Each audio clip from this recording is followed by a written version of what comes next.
Fala pessoal, tudo bem com vocês? Olha, recebendo hoje aqui um convidado super especial, um amigo, um parceiro, praticamente um irmão, uma pessoa que eu considero muito, né? E para um bate-papo interessante nosso aqui hoje sobre vida, sobre negócios, sobre países, né? Principalmente ele, o Andrew Ballarin, que veio recentemente do Canadá nos visitar, e, enfim, está passando uma temporada para cá. E muito prazer recebê-lo aqui, meu amigo. Como é que tá as coisas? Tudo bem? Tudo certo? Legal? Eu que agradeço essa recepção tão efusista, eu fico lisonjeado.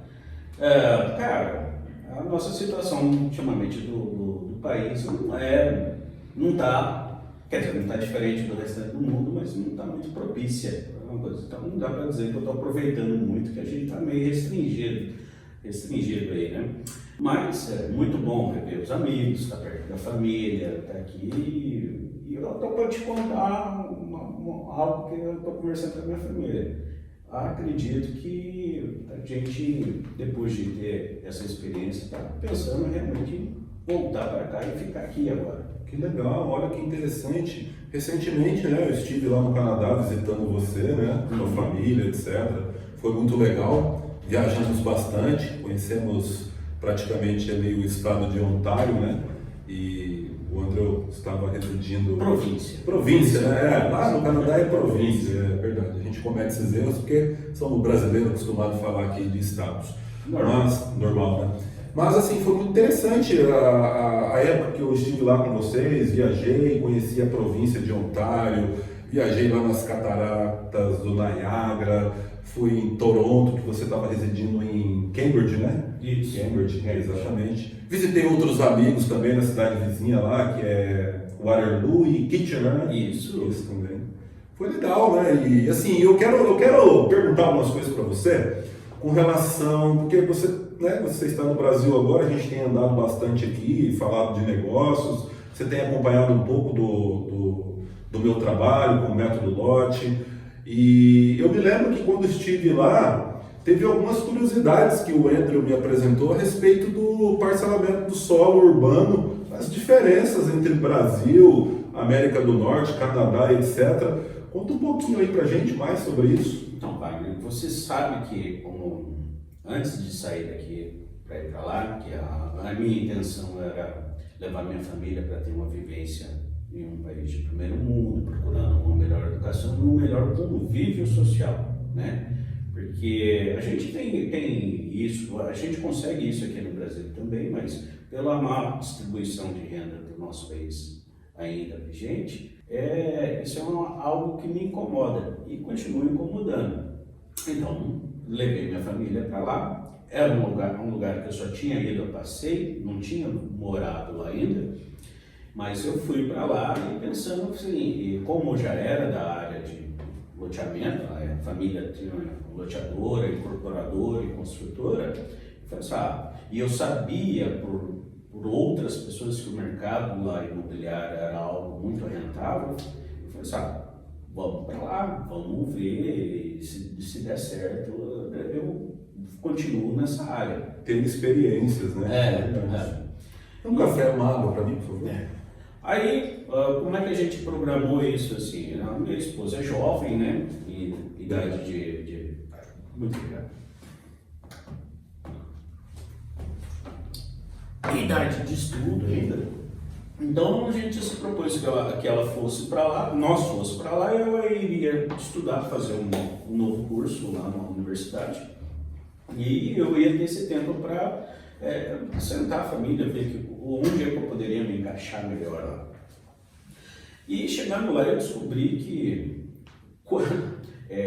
o quão organizado e estruturado o mercado imobiliário, tanto na parte de implementação como na parte de venda, né? A parte comercial dele, né? E é muito nichadinho. Cada pecinha lá, cada pessoa faz uma parte e é uma rede, uma cadeia de processos muito grande. Eu vi isso até em restaurantes lá, né? Por exemplo, você chega num restaurante aqui no Brasil, fora dos grandes centros principalmente, mas nos grandes centros também acontece isso, e você vê o cara do caixa servindo, né? Você vê a pessoa que serve comida servindo bebida. Lá não, lá na maioria dos lugares, quem serve bebida, quem serve comida, o garçom atende 3, 4, 5 mesas, o outro garçom vai atender as outras 3, 4, 5 mesas, e isso se replica para todo o setor, né, da economia, né? Interessante. E no parcelamento do solo você observou isso também. Exatamente. Aqui, a minha família tem uma origem simples, né? Então ela começou pequena, começou fazendo as coisas sozinha e às vezes com algum parceiro. Era bem diferente, assim, a ideia que eu tinha lá.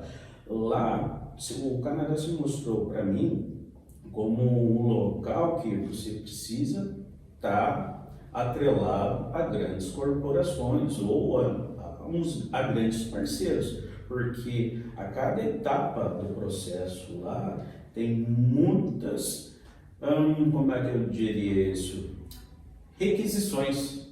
E se você não é certificado, se você não está apto, e eu quando digo apto, você tem que ter estudado para isso, você tem que estar regulamentado para isso, você tem que assinar isso lá, você não faz. Diferente daqui, né? Às vezes a gente vê muito comumente isso, principalmente em cidades pequenas, né? O proprietário da gleba tem uma área, chama um amigo que é engenheiro, aí junta mais 2, 3 sócios ali, etc. E acaba fazendo um parcelamento de solo, às vezes dá muito certo e tal, mas o que o André está dizendo aqui pra gente, que no Canadá essas questões são extremamente profissionais, né? Você não consegue montar muito. Uma casa no Canadá, você consegue ter acesso a um livro dela como se fosse um manual de um carro. Quando você vai lá e retira um carro de uma agência, você sabe quando ele foi fabricado, como é que ele saiu da concessionária, tem as revisões, tem as manutenções programadas, tudo. As casas do Canadá têm um livro desse também. E elas têm, que conta a história delas, de como foi feita, de onde saiu, para onde foi, e também está ali dizendo as manutenções que são necessárias e no tempo, e vai ser cobrado isso. Vai ser a prefeitura lá vai cobrar essa manutenção. Vai chegar um determinado momento que, por exemplo, você sabe que aqui a gente tem desgaste, né? Se você mora numa casa, se você tem o uso dela, você tem um desgaste. Então, às vezes você tem que trocar um piso, você tem ação do sol no seu telhado e tal. Lá acontece a mesma coisa. Como lá você tem sol, chuva, neve, bastante neve também, tem um determinado tempo que o seu telhado ele vai requisitar uma troca, se você não, ainda mais se você não estiver fazendo as manutenções periódicas nele. Tem um determinado tempo que ele requisita a troca total. Isso está no manual da casa, no livreto. Então, até aquela pessoa que não sabe, que está indo daqui para lá, se vai para lá agora e vai comprar uma casa, procure saber. Olha, como é que está a história? Porque você pode estar comprando um imóvel que no ano seguinte vai ter vários requisitos de manutenções. Então, eu estou dizendo isso, é uma dica porque talvez as pessoas não saibam, mas é da obrigação do corretor que vai fazer a venda, e lá é obrigatório que haja um corretor para intermediar essa venda. Obrigatório, diferentemente daqui que você tem opção, né? Mesmo lá, por exemplo, se eu tivesse uma casa lá e o meu amigo vai falar, eu estou indo aí, eu vou querer uma casa, se eu quisesse vender para ele, eu ia aqui. Mesmo eu podendo fazer essa venda direta para ele, eu ia ajustar um profissional para intermediar isso entre eu e ele. Ele pode até concordar em usar o mesmo que eu, se ele acredita nisso, mas esse profissional tem que estar no meio, porque ele que vai fazer a chancela desse negócio, sabendo, ele vai atestar numa eventual situação futura que a gente venha a ter alguma discussão jurídica por algum determinado valor, esse aqui vai atestar que eu disse o que precisava ser dito e você ouviu o que precisava ser ouvido e foi tudo com lisura. Uma fé pública. Essa pessoa aqui, no questão de imóveis, ela é obrigatório que ela esteja lá e faça esse negócio acontecer. E, além do mais, esse profissional é também o que vai fazer essas perguntas para mim. Assim, como ele vai querer saber, eu quero vender minha casa para você? Ele vai falar, a gente precisa levantar. Às vezes, acontece o imóvel é meio novo, ainda as pessoas têm o portfólio da casa presente ainda. Mas, às vezes, é só requisitar na prefeitura que o histórico dela está lá. Então ele vai atrás disso, tá? Vai ver tudo isso, tá? E ele tem que repassar para você. Então, dizer que você não vai ficar sabendo é só se negligenciável. A gente vê que a gente, sim, vou aceitar um café. A gente vê que a gente tem muito a evoluir ainda, né, André, a crescer com relação a esse mercado. Agora sim, falando aqui, o André foi loteador aqui no Brasil, tem algumas glebas aqui ainda, né, André? Você está pensando em desenvolver alguma coisa, talvez em parceria conosco, né, com o método lote, etc. Mas assim, conta um pouco para mim da particularidade de se fazer um loteamento, porque quando eu estive lá, você falou uma questão interessante para mim com relação aos cuidados geotécnicos, com relação a solo, topografia, etc. Eu queria que você desse um spoiler aí, também com relação àquela questão de se ter pouco loteamento no Canadá para vender lotes, né? Mais especificamente, isso acontece com o padrão AA, né? Para o padrão normal lá, geralmente a incorporadora, a loteadora, ela já é incorporadora e vem constrói em parcerias, casas, etc. Você não vê oferta muito de lote vazio, né? Urbanizado. Conta um pouco disso para a gente aí e para quem está nos ouvindo nesse Lotcast aqui, interessante isso. Aqui no Brasil, e não faz tanto tempo, eu lembro que quando eu trabalhava nessa área, fazia coisa assim de 15 anos que, pelo menos na nossa região, as prefeituras tinham criado conselhos para discutir zoneamento, para discutir essa urbanização. Isso não era muito antigo. Antigamente, coisa de 20, 25 anos atrás, simplesmente o proprietário de uma área resolvia por subdividi-la e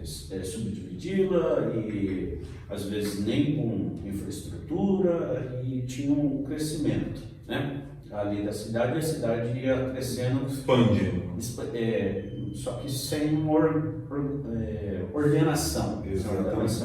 E cresciam os problemas juntos.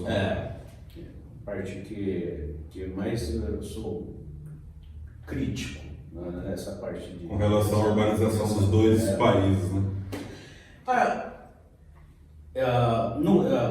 Olhando para o Canadá, lá para se você tem uma área de terra e ela está próxima de uma cidade, você tem interesse que ela passe a fazer parte do centro urbano da cidade, ou seja, uma expansão, você pode requisitar o seu desejo, mas tem que partir da comunidade o desejo que aquela área seja urbanizada. Então, é verdade, eu me lembro que você falou disso mesmo, né? Então você pode até apresentar nas diversas reuniões lá, falar assim, olha, eu tenho interesse que minha área passe a estar propícia para a urbanização. O que os órgãos lá responsáveis vão fazer é comunicar a região ali, e existem muitos conselhos segmentados, porque as regiões lá são separadas e são como se fossem centros sociais, que são apêndices da própria organização pública, que tem uma biblioteca, que tem um centro de convivência. E geralmente esses conselhos, eles reúnem algumas peças do bairro, peças que eu digo são pessoas em que troca-se a certo momento e eles vão lançar esse questionamento, eles vão dizer, olha, o proprietário de área tal, próximo aqui e tal, tem um interesse. é do interesse da comunidade, tal, que tem um zoneamento ali. Olha que interessante, que diferença.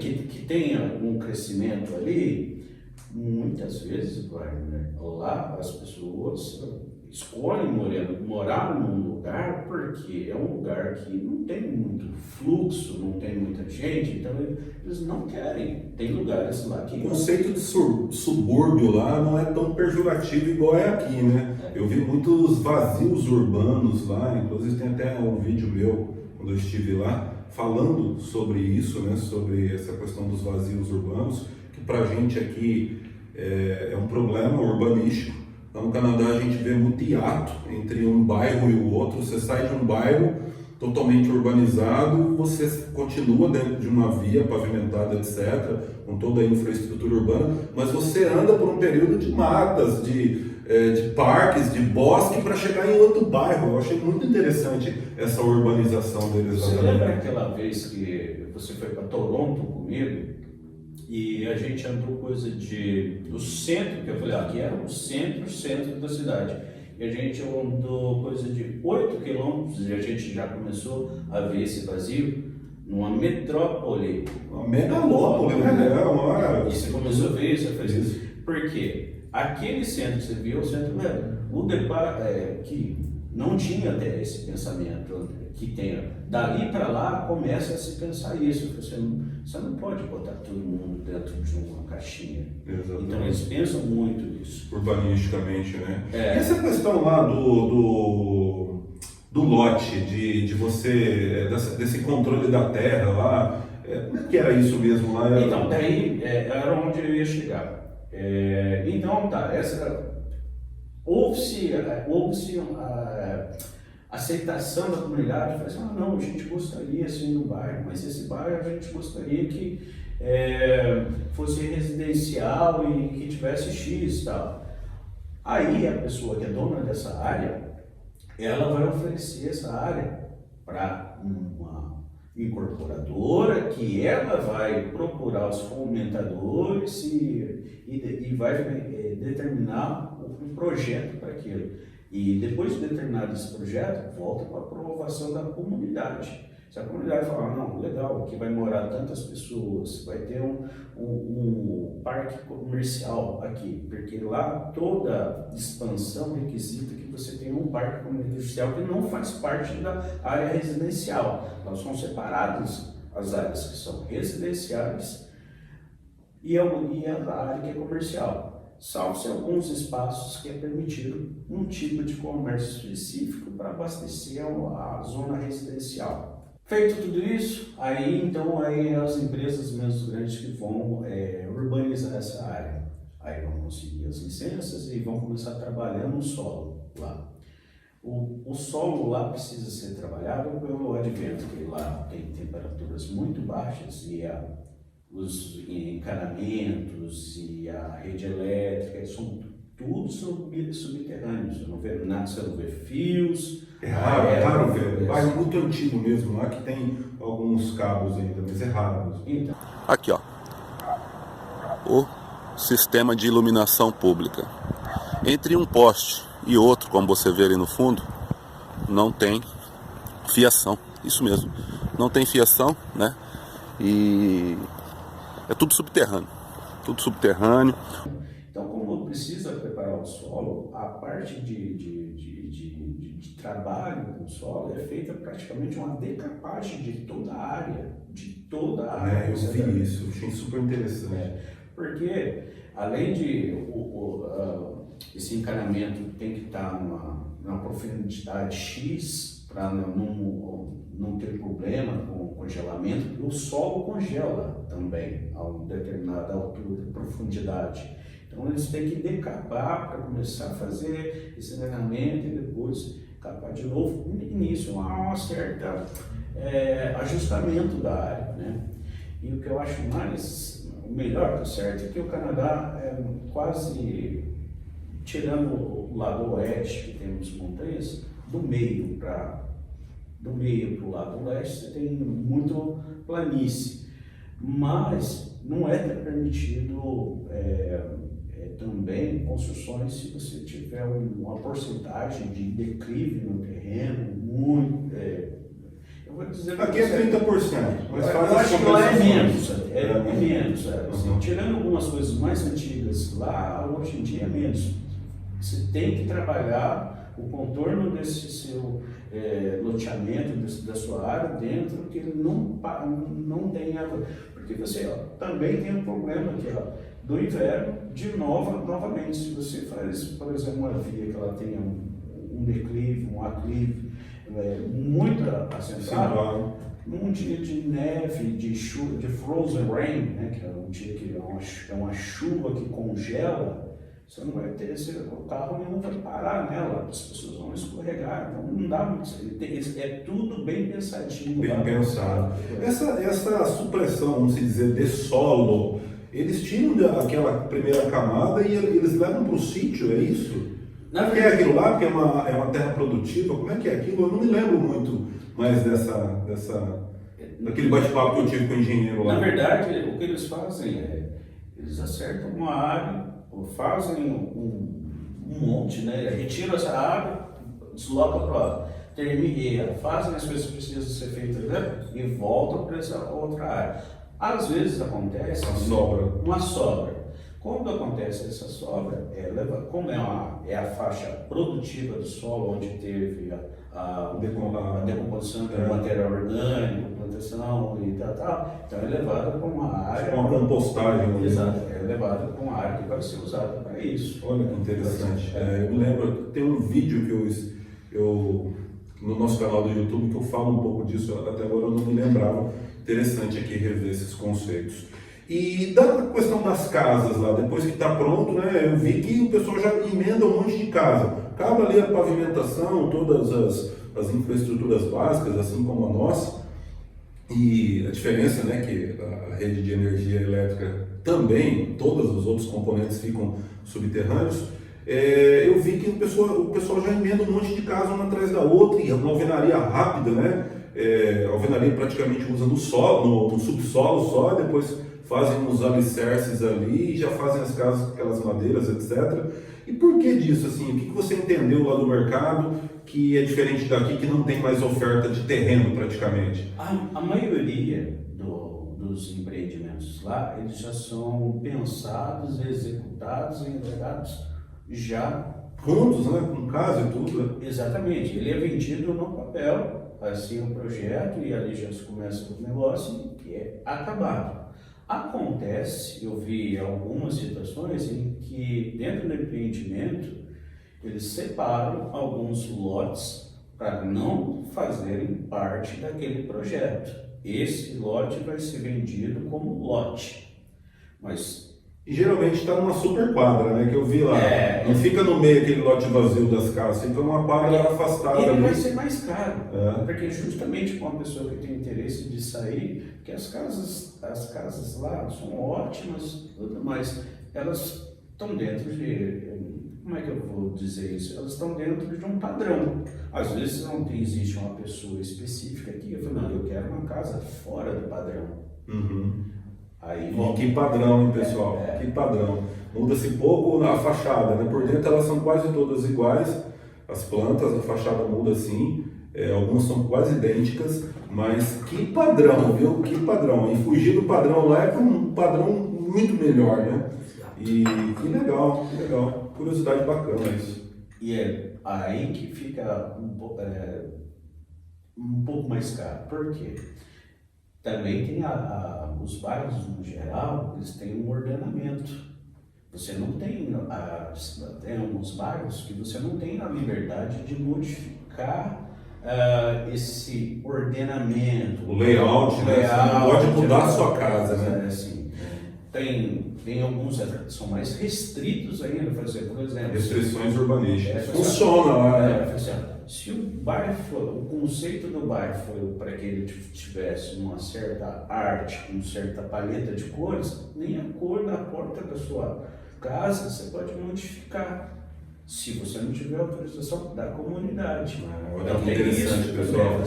São imposições que o Estado tem frente ao cidadão, mas imposições que dão certo, né? Porque aqui a gente vê muito disso. Você abre um loteamento e sempre corre-se o risco de o camarada fazer uma casa sem padrão urbanístico nenhum, né? Sem padrão arquitetônico, melhor dizendo, e acaba que fica aquelas sementinhas do mal ali no meio, que acaba desvalorizando a casa do vizinho, ou às vezes até o bairro como um todo. Tive muito aqui casa sem reboco, tijolo à vista, nossa, e a questão do muro também, né? Lá não tem muro, nossa, isso eu gostei demais Mas não é nenhuma ordenação do Estado, assim, do governo em si. Isso, lembra que eu tinha dito que toda casa ela tem um livro, então quer dizer que se ela tem um conceito naquele bairro, que aquele bairro tem um conceito, eu não posso, e eu estou comprando essa casa hoje, que depois de 20 anos que ela já existe lá,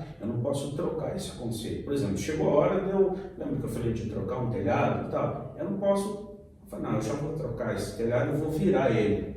Eu não posso fazer isso, porque se tiver lá atrás dizendo que esse bairro tem um conceito, é esse padrão, é esse layout, eu posso consertar, trocar, mas eu não posso modificar. É nesse ponto que eu estou falando.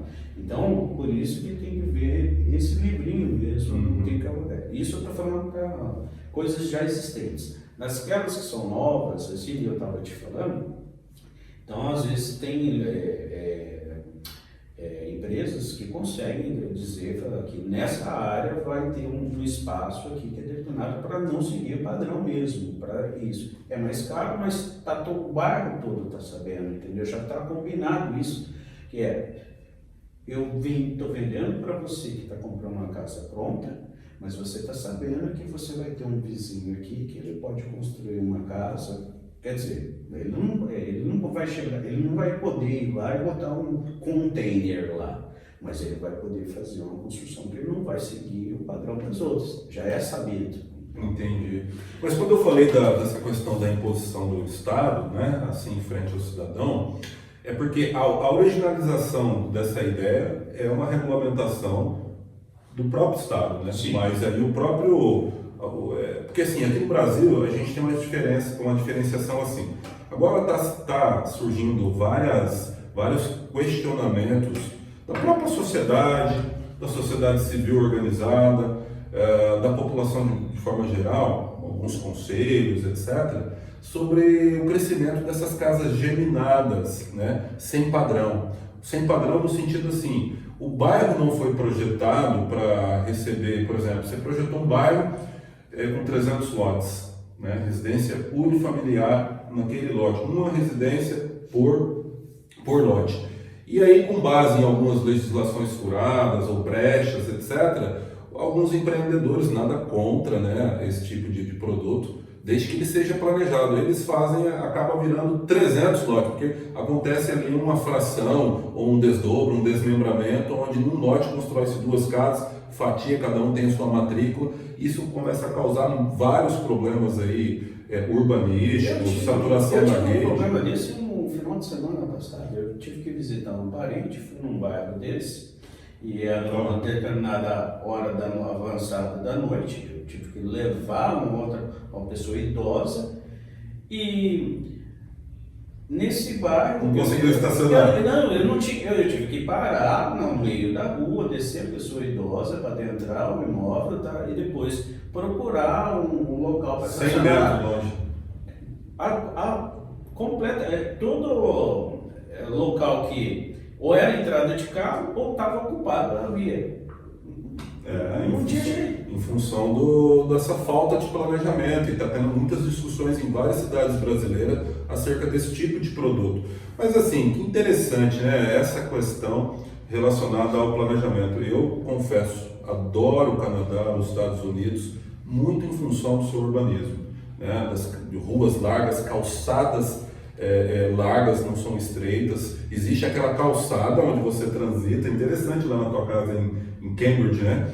Tem ali a calçada onde você transita, o pedestre transita, depois tem um avanço para dentro, onde você põe o carro, e depois tem um recuo ainda, e depois tem a sua garagem. Então, assim, não fica abafado, fica um lugar, nossa, o ar corre, né? Visualmente, assim, fica gostoso. E a arquitetura, ela acaba comunicando com a gente, né? As pessoas ficam mais felizes em função de uma arquitetura harmônica.